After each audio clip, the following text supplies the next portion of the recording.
But andyan dyan naman ang Diyos para iayos ang lahat, di ba? God is in control, ika nga, di ba? May kakatextan kayo ng mga bata, nagkakausap kahit sa phone. No. May love pa ba? May sama ng loob, Cesar. Dahil kahit pa paano sa mga bata rin. May ganun. Alam mo, it's impossible to deny kung sasabihin kong masaya ako dahil doon sa nangyayari. No, of course. Pag may trouble sa family, kahit sinong tao, kahit sinong member ng family, anak man, asawa man, o husband man, malungkot, of course. Kaya nga dyan nagkakaroon ng epekto na hindi maganda sa mga bata, di ba? So, malungkot. Of course, malungkot yan. But life must go on. Must go on. So, sabi mo nga No, hindi kailangan patigilin ang buhay mo. Yeah.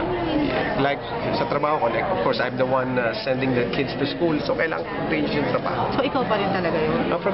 From day one, ako yung nagpapaaral sa mga anak. It has been my passion to send my kids to school. Akin yun.